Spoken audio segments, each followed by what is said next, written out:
이 시간에 강사 목사님 나왔을 때 우리 할렐루야를 맞이하겠습니다. 할렐루야, 할렐루야, 할렐루야.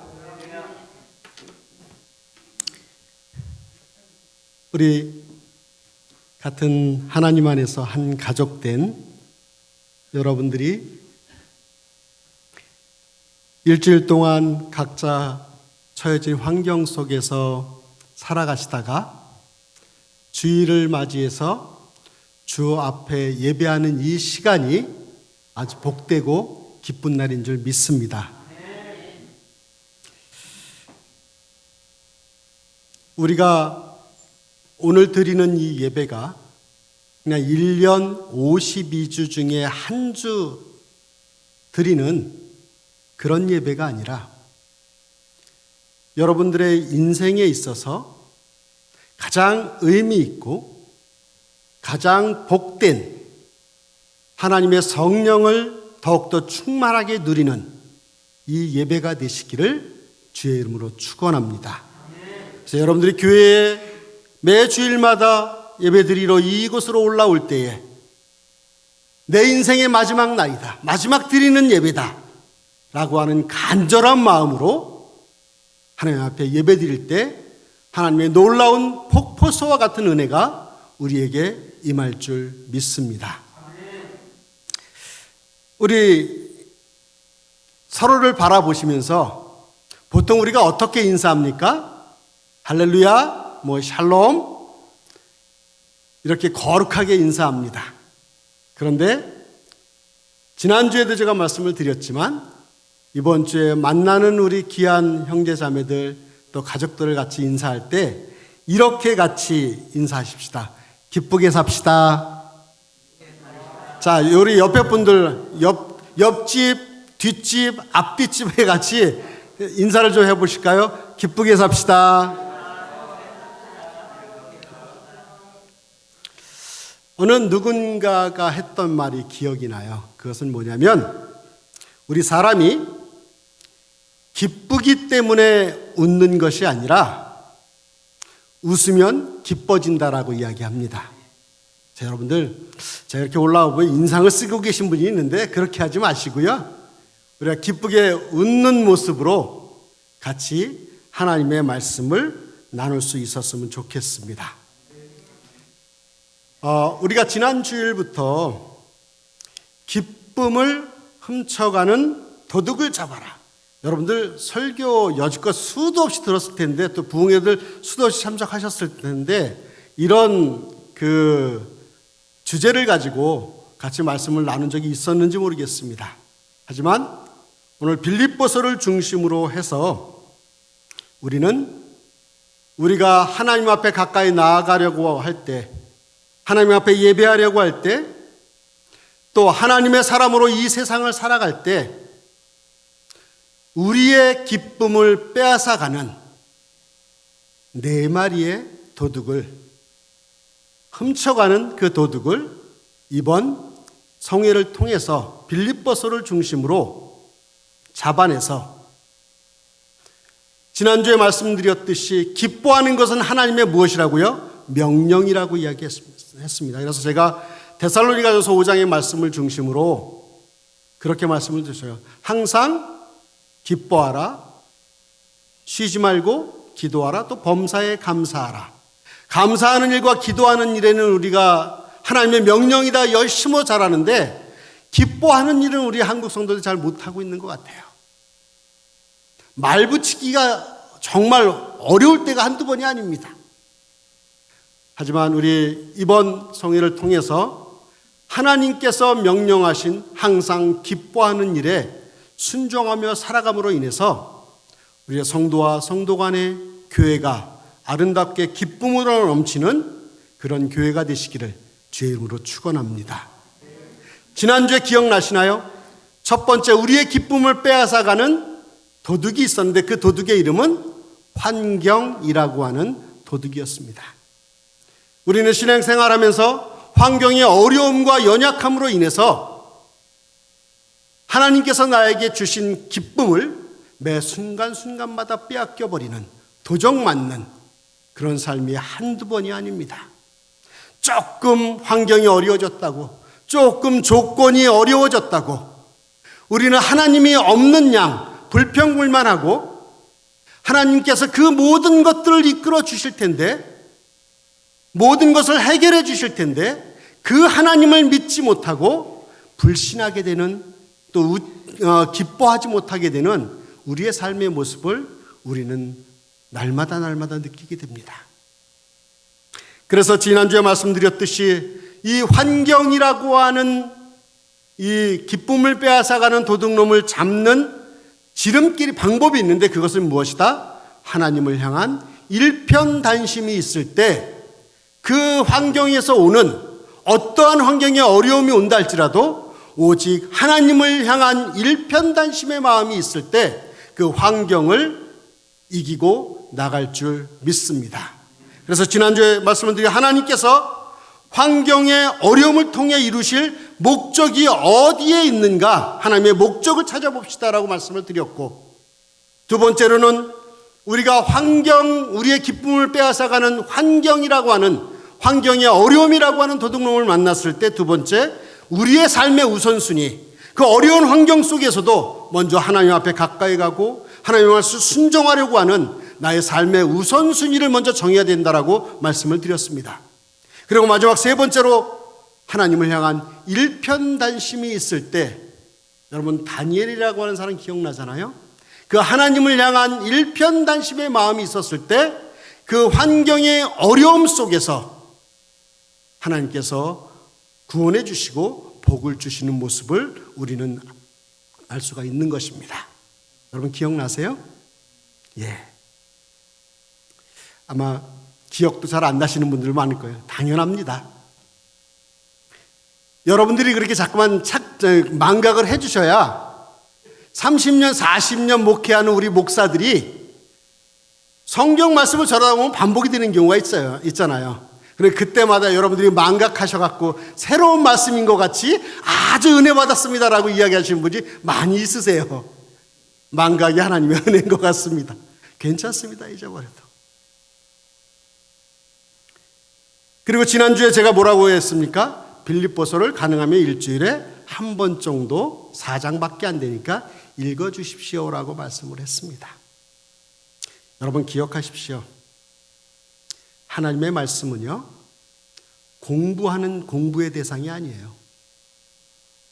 하나님의 말씀은요, 성경은요, 연구할 대상이 아니에요. 물론 성경 공부하지 말아라 그 얘기는 아닙니다. 하나님의 말씀은요, 내가 공부해서 연구해서 지식을 쌓을 대상이 아니라, 하나님의 말씀은 그 말씀대로 내 삶에 적용하여 열매를 맺어가는, 그래서 그것을 통해서 하나님의 나라를 확장시키는 것이 하나님의 말씀인 줄 믿습니다. 여러분, 하나님의 말씀을 그냥 피상적으로 내가 듣고 이 말씀 좋다 그랬을 때 지혜와 지식의 깨달음, 물론 그것도 필요하지만 그 후에 우리가 꼭 가져야 될 것이 무엇이냐면 그 말씀대로 살아가는 거예요. 살아가는 거예요.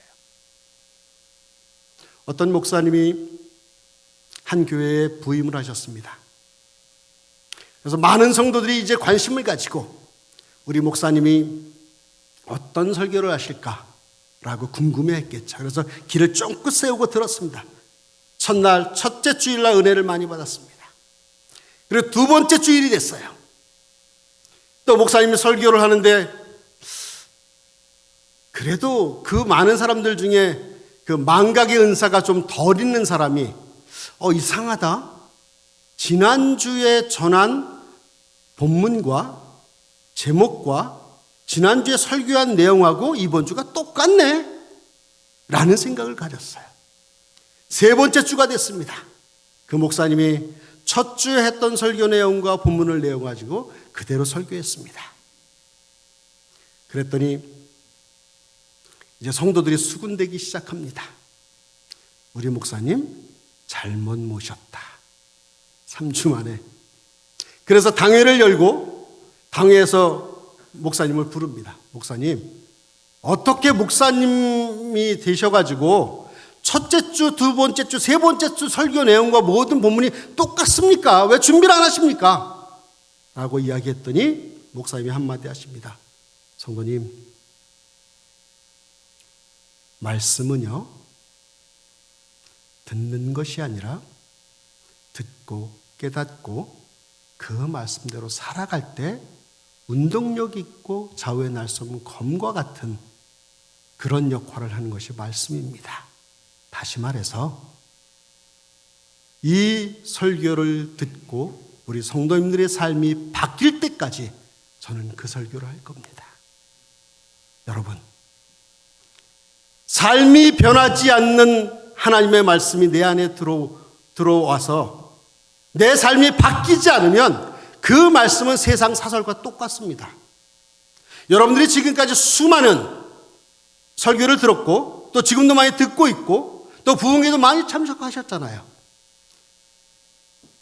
근데 내 꼴이 뭡니까?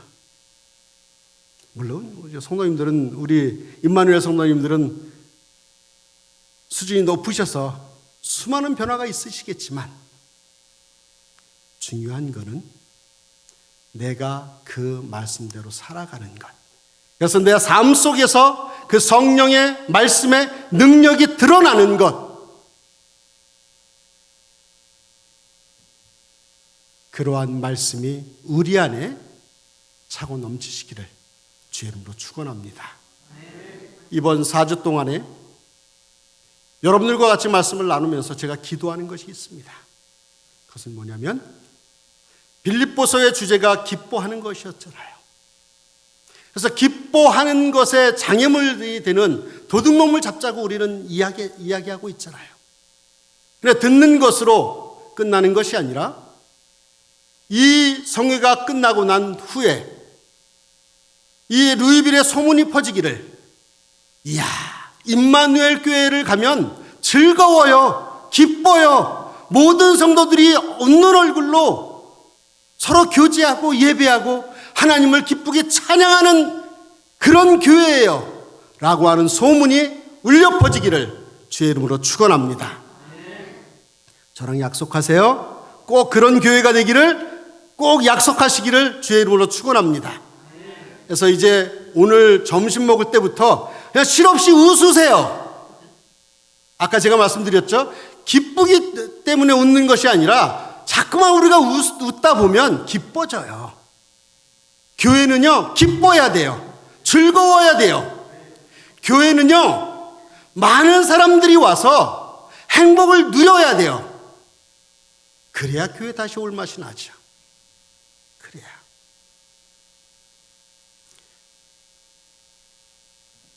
그래서 다음 주에는요, 여러분들 빌립보서 한 번씩 꼭 읽어오시고요. 두 번째는 만나는 사람들에게 기쁜 얼굴로 다른 사람 기쁨의 삶을 살다가 다음 주에 또 이 자리에 함께 만났으면 좋겠습니다. 꼭 약속해 주세요. 자, 오늘은 우리의 기쁨을 빼앗아가는 두 번째 도둑, 인간관계라고 하는 도둑을 잡아보겠습니다. 우리가 삶을 살아가면서 가장 어려운 것 중에 하나가 뭡니까? 인간관계잖아요. 그렇죠? 저와 여러분들은 이 인간관계를 통해서 기쁨을 얻기도 하지만 아마도 종종 이 인간관계를 통해서 기쁨을 빼앗기는 경우가 더 많이 있는 것 같습니다. 여러분들은 어떠세요? 우리의 인생의 행복과 불행은 많은 경우에 이 인간관계에서 좌지우지됩니다. 그냥 어떻게 보면 경제적으로 돈이 좀 부족해도 인간관계가 좋으면 견딜만 합니다. 그렇죠? 여러분, 그러면 그렇다고 고개를 끄덕하든지 아멘을 하시든지 저와 같이 말씀을 나눔에 있어서 주고받는 것이 잘 되었으면 좋겠습니다. 몸이 조금 힘들어도 사랑하는 사람이 곁에 있으면서 그 인간관계가 잘 유지가 되면 그 몸에 힘든 것 아무것도 아닌 것을 볼 수가 있습니다. 그런데 반대로 내가 가장 가깝다고 생각하는 사람도 그 관계가 깨지면 마음이 무너집니다. 우리가 이민 생활하면서 그런 경우 많이 경험했잖아요. 믿었던 사람들로부터의 배신. 제가 목회하면서 제일 많이 들었던, 상담하면서 제일 많이 들었던 것이 그거예요. 목사님, 제가 60년대 초반에 이 미국의 이 켄터키 루이빌에 이민 와가지고 살아가면서 얼마나 많은 사람들이 나를 등쳐먹었는지 압니까? 얼마나 많은 사람들이 나를 배반한 줄 아십니까? 라고 하면서 구구절절히 이렇게 털어놓기 시작하면 3시간이 후딱 가버리더라고요. 그렇듯 우리 안에는요, 사람들로부터 얻은 상처와 아픔이 내재되어 있어서 내가 어렵고 힘들 때마다 그 상황이 떠올라서 눈물을 흘리며 한두 번 원망하고 또 그렇게 후회했던 그런 삶의 모습이 우리 가운데 있는 줄 압니다. 그래서 우리의 기쁨을 빼앗아 가는 것 중에 하나는 그러한 관계의 어려움으로 말미암아 우리의 기쁨이 사라지기도 합니다. 마르틴 부보라고 하는 사람이 저술한 한국말로는 나와 너라고 하는 제목으로 책이 나온 것이 하나가 있습니다. 그런데 사람에게 있어서 그 책에서는 꼭 가져야 될 2가지의 관계가 있다고 그래요. 첫째는 마르틴 부보가 이야기하기를 우리 인생에 있어서 꼭 가져야 될 관계, 가져야 될 만남은 첫 번째 하나님과의 만남이라고 이야기를 합니다. 하나님과의 만남. 이 만남은 그 어떤 것보다도 우선되어져야 된다고 이야기합니다. 그렇다면 제가 이렇게 묻습니다. 여러분들은 하나님을 만나셨습니까? 대답 크게 하셔야 될 거요. 확신 있게 하셔야 될 거요. 여러분들은 하나님을 만나셨습니까? 그 책에서 이야기하기를 하나님과의 관계가 끊어진 사람은 미래가 없는 사람이다. 하나님과의 관계가 없었던 사람은 엔진 없는 자동차와 같다. 우리가 신앙생활을 20년, 30년, 40년 이상 해왔다 할지라도 하나님과의 관계가 올바로 설정되어 있지 않으면 그 모든 것들이 아무것도 아니라고 하는 사실이에요.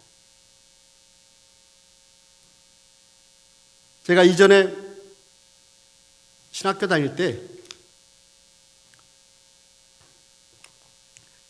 제가 굉장히 가난했다고 말씀을 드렸죠. 그럴 때마다 방학이 되면 일주일 동안 금식 기도를 하러 올라가던 기도원이 하나 있습니다. 에덴 기도원이라고 하는 기도원인데, 근데 가면은 꼭 거기에 그 원장 되시는 그 장로님이 이제 방을 하나씩 이렇게 정해 주시는데 꼭 이 두 명이 하나씩 들어가도록 그렇게 해 주셨어요. 근데 그때도 이제 방학이 시작하면서 하나님 다음 학기 학자금을 허락하여 주시옵소서 하면서 일주일 동안 금식 기도를 하는데 같이 그 방에 들어갔는데 그 방 안에 어느 장로님이 이제 기도하러 오셨더라고요. 그런데 그 장로님 이야기를 들어보니까 아주 장황합니다. 내가 말만 되면 알만한 교회 장로예요. 생각난 김에 인천까지 안산에 그 동산교회 장로님이셨는데 그 장로님이 나는 말입니다. 김인중 목사님을 모시고 이러면서 이 일도 했고 저 일도 했고 이렇게도 했고 저렇게 되고 우리 목사님이 어려울 때마다 이렇게 했고 교회가 어려울 때 제가 이렇게 지켰습니다. 라고 이야기를 해요. 그래서 막 자기가 했던 일들을 자랑하고 이야기를 합니다. 근데 제가 그때 전도사잖아요. 그것도 신학교 다니는 새끼 전도사잖아요. 전도사인 저가 저 앞에 그렇게 막 이야기를 하는데 제 마음속에 그런 생각이 들어요. 그 이야기를 들으면서 제가 전혀 공감이 안 돼요. 왜 그러냐면 서로 믿는 사람은 이야기하다 보면 통하는 게 있잖아요. 그렇죠? 지금 여러분들과 저가도 이게 통하는 거 있듯이 통하는 게 있잖아요. 근데 전혀 절벽과 같아요. 여러 가지 이야기를 하는데 그래서 장로님은 60대가 넘으신 아주 교계에서 알아주는 그런 장로님이시고 저는 막 신학 공부를 하고 있는 새끼 전도사잖아요. 근데 제 마음 가운데 기쁨이 없어요. 그 이야기를 듣는데. 너무나 건조해지는 거예요. 그래서 산에 올라가서 기도하고 내려와서 다시 그 장로님이 또 자기 자랑을 시작합니다. 근데 제가 저도 모르게 저는 성령께서 인도하셨다고 생각합니다. 제가 장로님에게 그렇게 질문합니다. 장로님, 예수님 믿으세요? 이분이 깜짝 놀라죠. 당연히 내가 예수님 믿지. 40년, 50년을 교회 생활을 했는데. 장로님, 지금 세상을 떠나신다면 천국 갈 소망이 있으세요? 막 떠들다가 이 이야기를 듣더니 장로님이 그렇지. 그냥 대답이 적어지기 시작합니다. 그래서 제가 몇몇 가지 질문을 더 하다가 결정적으로 그렇게 질문합니다. 장로님, 하나님이 당신의 아버지이고 당신은 하나님의 아들입니까? 대답을 못해요. 확신하십니까? 대답을 못해요. 그래서 그 장로님을 앉혀놓고서 성경을 펴가며 우리가 사형리 같은 내용들을 가지고 또 제가 만난 주님을 전했습니다.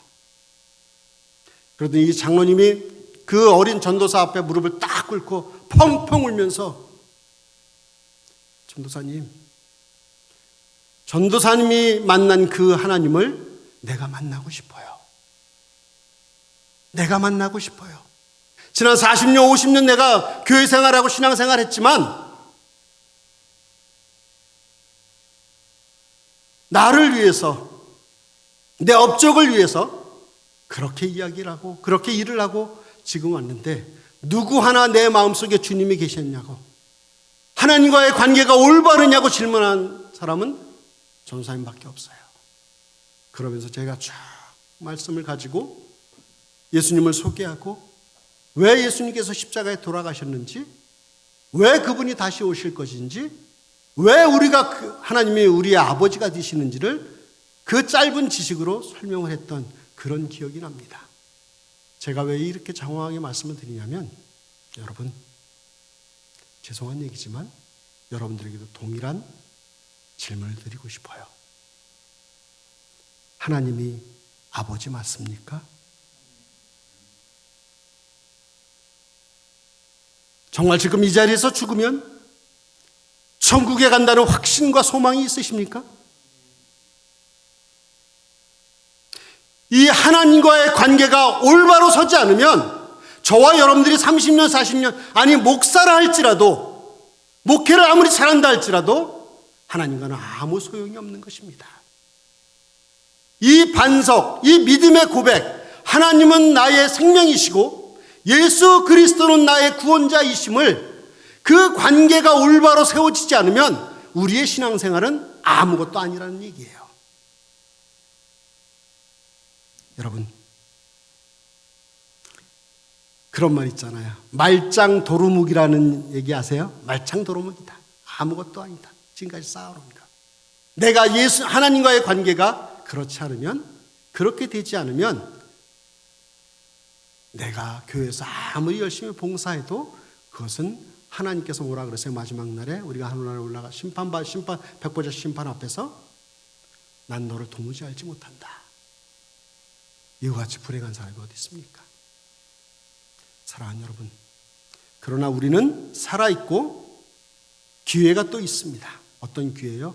혹시, 여기서는 안 그랬겠지만, 그러나 혹시, 정말 혹시 한 분이라도 아직 하나님을, 예수 그리스도를 생명의 주님으로 만나보지 못한 그런 분이 여러분들 가운데 있다면 꼭 제가 권면드리기는 여러분들의 담임 목사이신 두영규 목사님을 꼭 찾아가서 그 영적인 나의 기준을, 영적인 나의 생명을 하나님 앞에 연장받으시기를 주의 이름으로 축원합니다.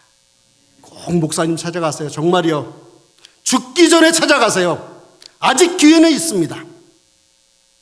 하나님과의 관계를 반드시 여러분들 점검하시고 하나님과의 관계가 확실히 올바로 서서 하나님을 찬양하고 예배하며 하나님의 나라를 확장시키는 데 애쓰고 수고하시는 우리 임마누엘 교회 모든 지체가 되시기를 주의 이름으로 축원합니다. 그 다음에 두 번째 중요한 관계가 뭡니까? 인간관계라고 하는 거예요. 사람과의 관계죠. 제가 목회를 해보니까는 이 말이 참 많이 믿어지더라고요. 뭐냐면 사람이 막히면 은혜도 막힌다. 무슨 얘기죠? 물론 은혜가 그 위에 있지만 우리가 신앙생활 하다 보면 성도와 성도 간의 관계가 막히고 그 관계가 끊어지면 하나님과의 관계가 끊어져요. 은혜가 내려오질 않아요. 아무리 찬양을 해도 아무리 기쁘게 하나님을 경배한다 할지라도 저 집사랑 내가 이 자리에 같이 앉아서 예배 드려야 돼? 교회 나가 말어. 이렇게 사람의 관계가 막히면 어떻게 해요? 사람들이 제일 먼저 하는 게 뭐예요? 교회 안 나와요. 왜요? 그 사람 보기가 꼴보기 싫으니까 교회를 안 나와요. 사람의 관계가 막혀버리니까 하나님의 은혜의 자리를 거부해요.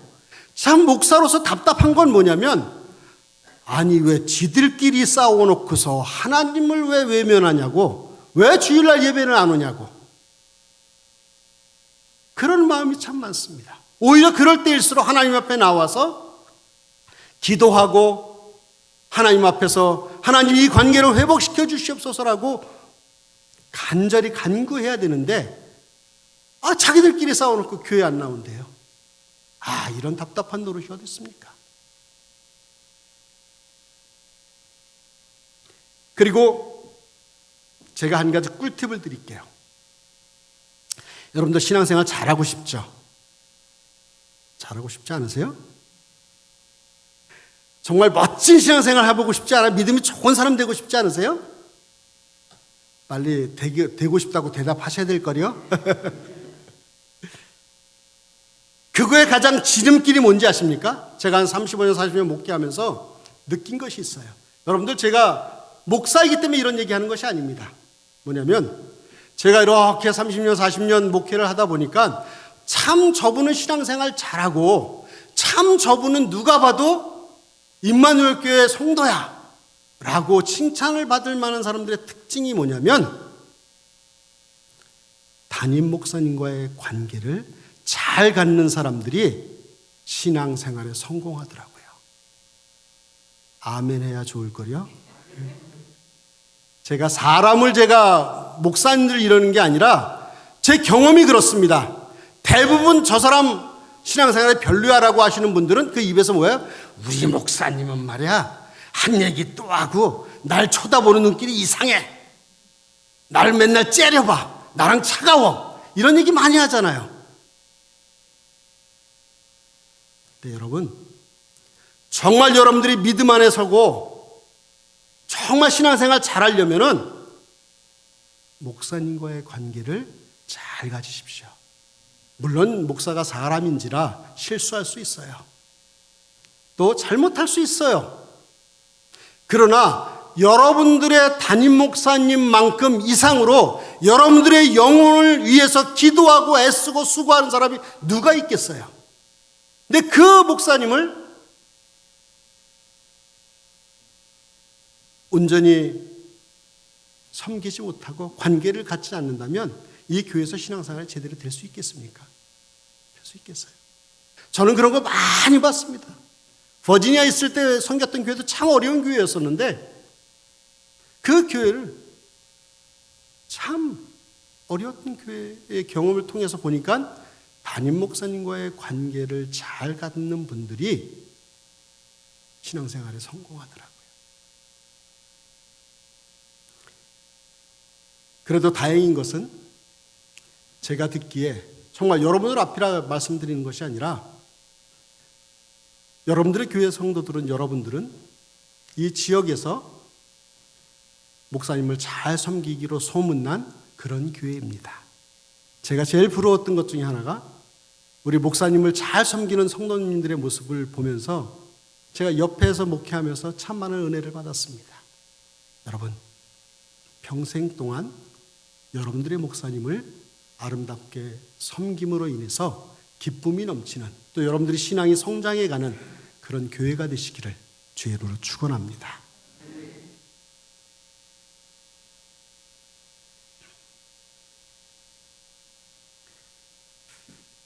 우리의 기쁨을 빼앗아가는 도둑이 인간관계에서 온다고 하는 사실이에요. 그러므로 여러분들이 성도와 성도를 만날 때 그 인간관계가 묶이지 않고 막히지 않고 풀어져 나가는 하나님의 은혜가 있기를 주의 이름으로 축원합니다. 옛날에 그 생각이 나요. 옛날에 한국에서 있을 때에 TV 프로그램을 봤는데 개그 코미디 그런 프로였었는데 그 프로는 어떤 프로냐면 이 시골 어르신들이 나와서 퀴즈를 푸는 그런 프로그램이었었어요. 그래서 부부가 나와갖고 이런 종이에 어떤 단어를 써놓고 이제 할아버지는 이 단어를 설명하고 할머니는 이 단어를 이렇게 보면서 못 보니까 맞추는 프로그램 뭔지 아시죠? 그 단어 프로그램 맞추는 프로그램이 있었어요. 그래서 어떤 할아버지 할머니 부부가 나왔습니다. 그래서 할아버지가 이제 보고 할머니에게 질문합니다. 이렇게 보고 할멈하고 나는 무슨 관계지? 라고 물어봅니다. 그랬더니 이 할머니가 주저없이 뭐라 그래요? 왼수 그러더래요.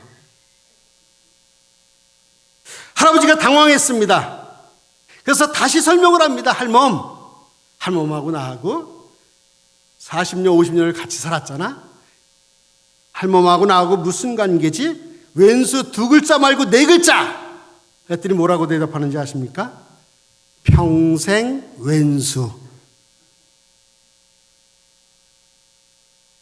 할아버지가 기가 차서 아무 이야기를 하지 못하는 이 단어의 답은 뭐였을까요? 천생연분이었었어요. 근데 그 관계가 평생 왼수로 제가 그걸 보고 한참 웃었던 기억이 납니다.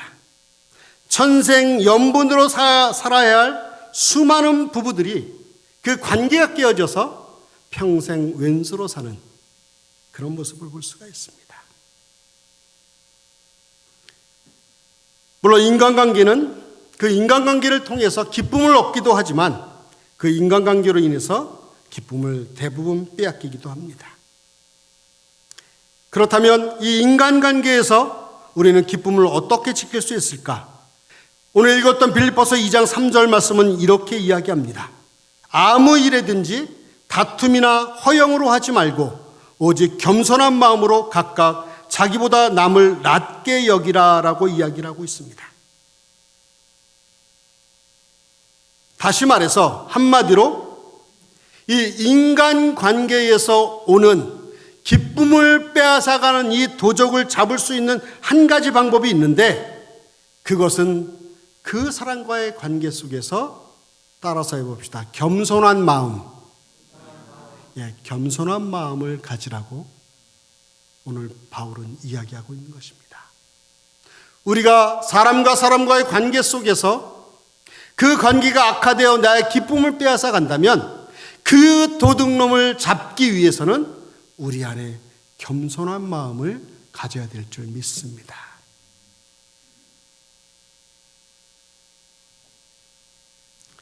사실 이 빌립보 교회는요, 바울과 실라가 2차 선교 여행을 통해서 교회를 세우게 됩니다. 그런데 이 빌립보는 유럽과 아시아가 만나는 교통의 요지였기 때문에 여러 사람들이 지나다니고 여러 민족들이 지나다니기 때문에 아주 선교하기가 딱 좋은 선교지의 아주 중심점인 도시가 이 빌립보라고 하는 지역이었어요. 그래서 바울은 그곳에 빌립보 교회를 세우고 아주 많은 애착을 가지고 있었습니다. 그 어느 교회보다도 사랑을 갖고 있었죠. 그렇게 바울이 사랑을 가진 만큼 또 빌립보 교회도 바울이 전한 그 복음의 감격을 가지고 바울을 위해서 수많은 연보와 구제 헌금으로 바울의 선교에 동참을 합니다. 참 많은 선교의 사역을 했던 것이죠. 사실 저는 지난주에 여러분과 처음 만나서 첫 그 예배를 드리면서 주보를 보고 참 감동을 받았습니다. 물론 목사님의 목양 칼럼도 그렇고요, 말씀 묵상도 참 은혜를 받았고, 그와 더불어서 더 제가 좋았던, 더 많은 은혜가 됐던 것은 7군데씩이나 되는 선교지와 선교사님들을 여러분들이 힘을 다해 섬기는 모습이 이 주보에 나와 있더라고요. 참 감사했습니다. 이것이 참 교회의 모습이고 빌립보 교회와 같은 교회가 이 임마누엘 교회가 아닌가라고 하는 그런 생각을 지난 주간에 해보았습니다. 특히 이 빌립보 교회는 예루살렘 교회가 계속되는 기근 속에서 수년간 고통을 당하고 있을 때 예루살렘 교회보다 훨씬 적은 이 빌립보 교회 성도들이 바울을 통해 큰 액수의 구제 연보를 헌금을 그 예루살렘 교회에 보냅니다. 이것이 교회의 모습이에요. 빌립보 교회의 모습이었습니다. 더 나아가 이 빌립보 교회는 복음을 중심으로 교제하는 신실한 교회였던 것입니다. 그렇게 이 빌립보 교회는 사도 바울에게 아름다운 추억이 있었던 교회, 또 기쁨이 있었던 그런 교회였었어요. 그런데 이 교회에 한 가지 근심이 있었습니다. 그 근심이 무엇이냐면 이 빌립보 교회를 섬기고 있던 유오디아라고 하는 자매와 순두계라고 하는 자매 간에 이 두 명의 여자 성도가 서로 갈등하고 반목하고 분쟁하고 있다는 소식을 들었던 것입니다. 이 당시 빌립보 교회는 워낙 연약해서 그 분쟁을, 그 두 사람의 그 마찰을 감당하기가 쉽지가 않았습니다. 그래서 어떤 그 교회 역사가가 이 빌립보 교회에 유오디아와 순두계의 이 두 여인 사이에 일어난 갈등이 무엇인가를 연구해 보니까 헤게모니, 즉 주도권 싸움으로 인해서 이 두 여인이 교회를 어지럽게 했고 인간관계가 완전히 나누어지게 되는 그런 모습을 보게 되었습니다. 자기의 열심과 자기만의 우월성을 주장하는 이 두 여인 사이의 갈등과 다툼으로 인해서 그 두 사람 간의 인간관계가 깨어졌고, 또 그렇잖아요. 어떤 사람은 유오디아를 응원하는 사람이 있고 어떤 사람은 순두개를 응원하는 사람이 있어서 파당이 되어져서 서로 반목하게 되는 그런 모습의 교회가 이 빌립보 교회였습니다. 그런데 이런 모습을 전해 들은 사도 바울이 이제 빌립보 교회 성도들에게 편지를 한 것이 이 빌립보서입니다. 그 중에 빌립보서 4장 2절에 보면 이렇게 이야기합니다. 내가 유오디아를 권하고 순두개를 권하노니 주 안에서 같은 마음을 품으라. 주 안에서 같은 마음을 품으라. 오늘 본문인 2장 1절과 2절에서도 이렇게 이야기합니다. 그러므로 그리스도 안에서 무슨 권면이나 사랑의 무슨 위로나 성령의 무슨 교제나 긍휼이나 자비가 있거든 마음을 같이하여 같은 사랑을 가지고 뜻을 합하며 한 마음을 품으라. 여러분, 교회 안에서 인간관계로 인해서 교회가 어지러워질 때 오늘 사도 바울이 빌립보 교회 성도들에게 권면하는 이 말씀을 꼭 기억해야 될 줄 믿습니다. 기억해야 될 줄 믿습니다. 또 빌립보서 2장 3절 4절에는 또 이렇게 이야기하고 있습니다. 아무 일에든지 다툼이나 허영으로 하지 말고 오직 겸손한 마음으로, 무슨 마음이요? 겸손한 마음으로 각각 자기보다 남을 낮게 여기고, 낮은 게 아닙니다. 낮게 여기고 각각 자기 일을 돌볼 뿐더러 또한 각각 다른 사람들의 일을 돌아보아 나의 기쁨을 충만하게 하라라고 이야기하고 있습니다. 사랑하는 여러분, 이러한 인간관계의 문제가 기쁨을 훔쳐가게 되는 이 일들이 약 지금으로부터 2000여 년 전인 빌립보 교회의 그 여인들에게만 있었던 문제였을까요? 그렇지 않습니다. 지금 현재도 마찬가지입니다. 우리는 어떻습니까? 나와 함께 신앙생활을 하고 있는 사람에 대해 비방하거나 거짓말을 하는 사람은 수도 없이 왔습니다. 단지 자기만 하는 것이 아니라 당을 이루어서 교회를 어지럽게 하고 인간관계를 파괴함으로 인해서, 성도와 성도와의 관계를 파괴함으로 인해서 그 교회가, 그 믿음의 공동체가 기쁨이 잊어버리는, 그래서 결과적으로 교회가 나누어지기도 하는 그 역사를 저는 보았습니다. 사랑하는 여러분,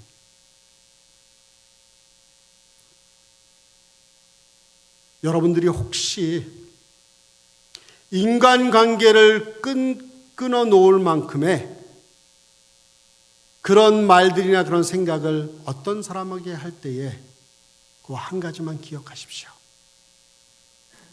내가 다른 사람을 비방하고 그 사람을 향해서 거짓말을 할 때에 내가 그 사람에게 하는 것이 아니라 그 안에 계신 주님에게 하는 것이다 라고 하는 생각만 한다면 우리는 아마 그럴 수 없을 것입니다. 입을 닫게 될 것입니다. 내 안에 그리스도의 마음이 있고 저 성도님 안에 예수 그리스도가 계신데 어떻게 우리가 거기를 향하여 거짓말할 수 있겠습니까? 나쁜 말을 할 수 있겠습니까?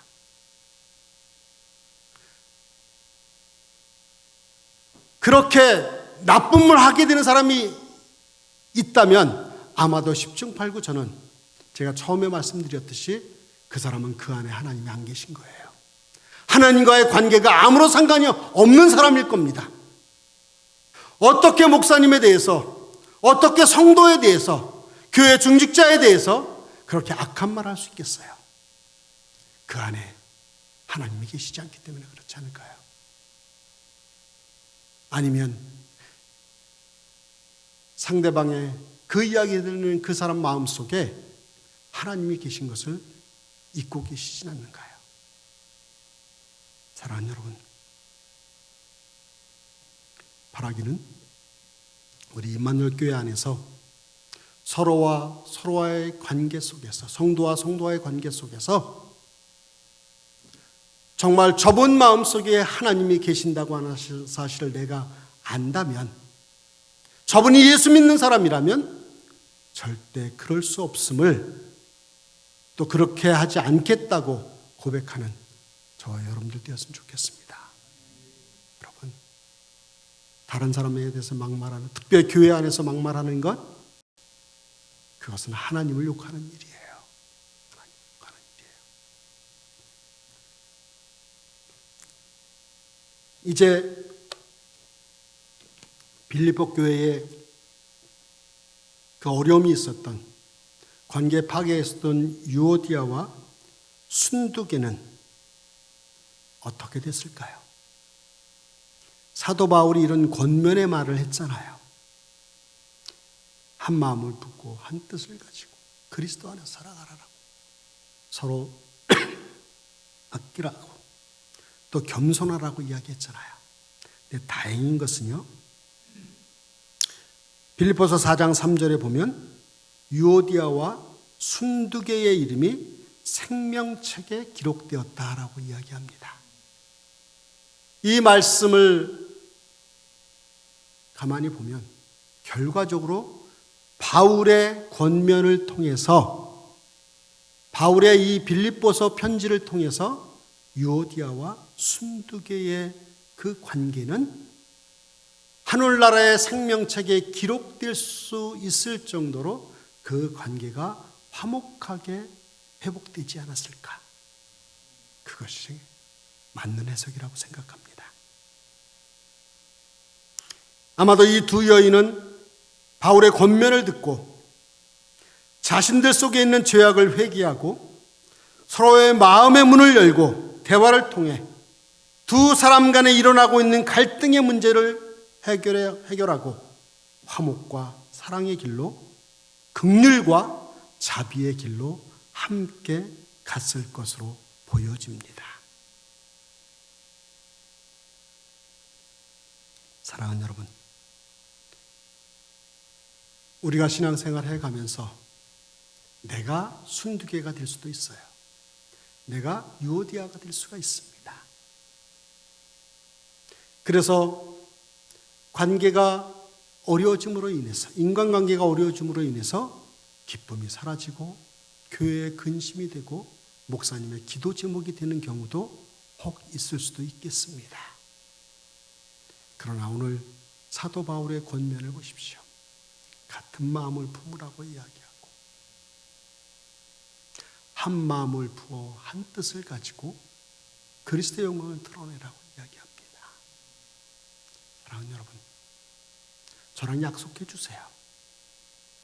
저랑 이제 언제 만날지는 모르겠지만 뭐 이렇게 지나가면서 만날 수 있겠죠.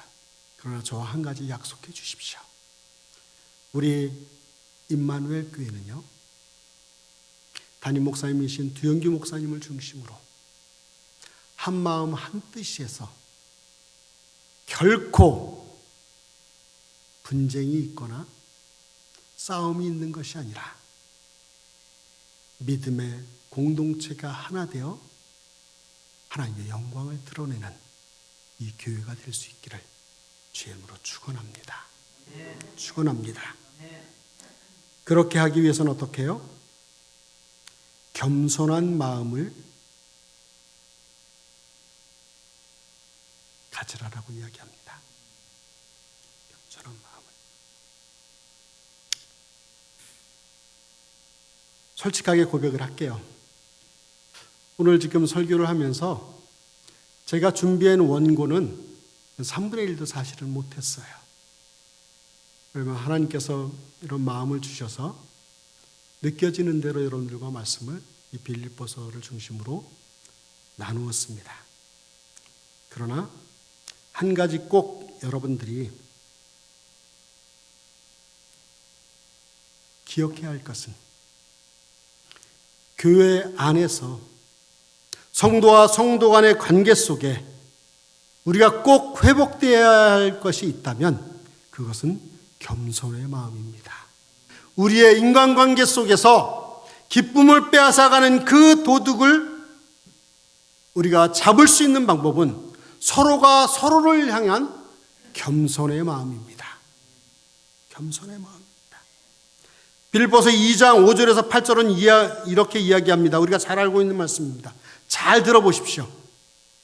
너희 안에 이 마음을 품으라. 곧 그리스도 예수의 마음이니 그는 근본 하나님의 본체시나 하나님과 동등됨을 취할 것으로 여기지 아니하시고 오히려 자기를 비워 종의 형체를 가지사 사람들과 같이 되셨고 사람의 모양으로 나타나사 자기를 낮추시고 죽기까지 복종하셨으니 곧 십자가에 죽으심이라. 아멘.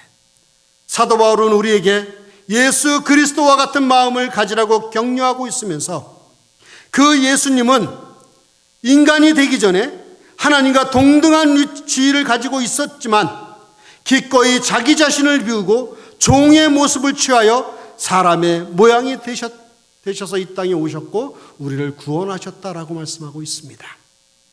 그뿐 아니라 사람과 같은 모양으로 오셔서 자기를 낮추어 죽기까지 순종하셨다라고 말씀하고 있습니다. 사랑하는 여러분,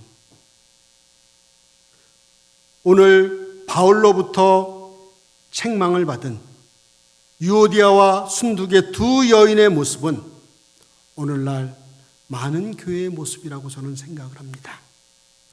교회가 언제까지 목사와 장로가 또 장로가 집사가 또 집사가 평신도와 성도와 성도 간의 대립 속에 계속 살아야 할까요? 그런 교회의 모습이 아닙니다. 결코 그럴 수 없습니다.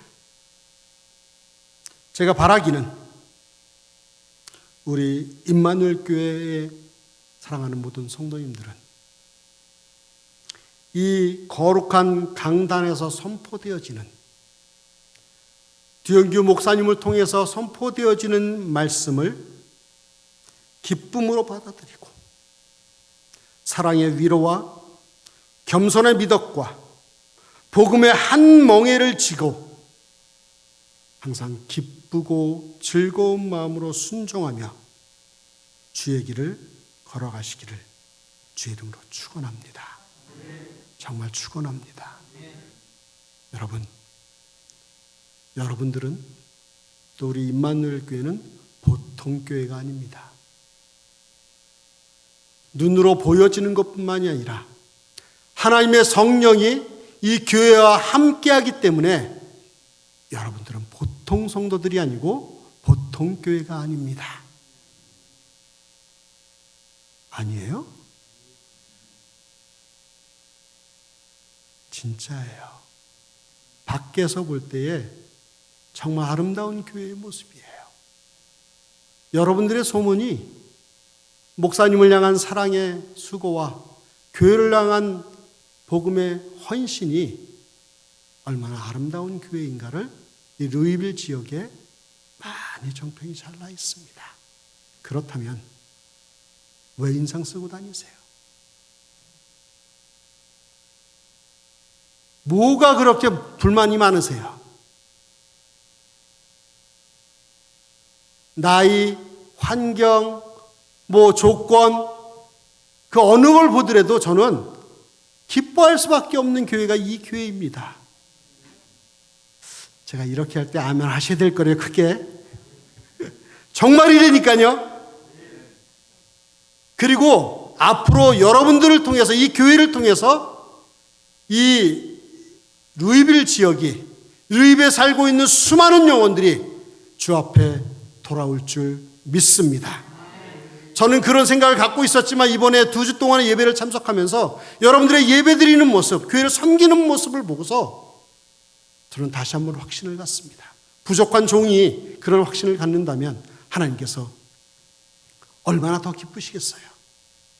사랑하는 여러분, 이제 우리에게 오는 성도와 성도 간에, 성도와 목회자 간에 인간관계에서 오는 그런 어려움이 있다 할지라도 순두개와 유오디아의 이 여인을 생각하며 그 인간관계가 나의 기쁨을 빼앗아 간다면 과감하게 한 마음을 가지고 죽기까지 복종하신 그리스도를 생각하며 그 주님의 발걸음을 따라가 기쁨을 회복하시는 우리 모든 임마누엘 교회 성도들 되시기를 주의 이름으로 축원합니다. 사실 제가 오늘 끝내면서 좀 찬양을 하나 하고 싶었어요. 그냥 제가 원래 계획했던 것이 아닌데 아내하고 그 차를 타고 오면서 갑자기 이 찬양이 기억이 나더라고요. 저는 노래를 잘 못하게 노래는 못하고요. 나중에 집사님 혹시 기회가 되면 이 찬양을 같이 불렀으면 좋겠습니다. 왜냐하면 내가 먼저라고 하는 찬양입니다. 참 오늘 설교와 잘 맞는, 오늘 차 타고 오는데 어떻게 주님 지혜를 주십시오라고 기도하면서 오는데 이 찬양이 생각이 나서 막 찾아갔고 아내랑 듣고 두세 번 듣고 왔습니다. 그 중에 우리가 잘 알고 있는 가사가 이렇습니다. 내가 먼저 손 내밀지 못하고, 내가 먼저 용서하지 못하고, 내가 먼저 웃음 주지 못하고 이렇게 머뭇거리고 있네. 그가 먼저 손 내밀길 원했고, 그가 먼저 용서하길 원했고, 그가 먼저 웃음 주길 원했네. 나는 어찌 된 사람인가? 오 간교한 나의 입술이요, 오 더러운 나의 마음이요. 왜 나의 입은 사랑을 말하면서, 왜 나의 마음은 화해를 말하면서, 왜 내가 먼저 져줄 수 없는가? 왜 내가 먼저 손해볼 수 없는가? 오늘 나는 주님 앞에서 몸둘 바 모른 채 이렇게 흐느끼며 서 있네. 어찌할 수 없는 이 마음을 주님께 맡긴 채로. 여러분, 이번 한 주간 지나면서요, 빌립보서 읽을 때마다 여러분들 핸드폰 다 있잖아요. 이 찬양을 찾아서 꼭 함께 드려서 우리 임마누엘 교회 안에 아름다운 인간관계, 먼저 겸손하게 섬기는 그런 겸손의 꽃이 피시기를 주의 이름으로 축원합니다.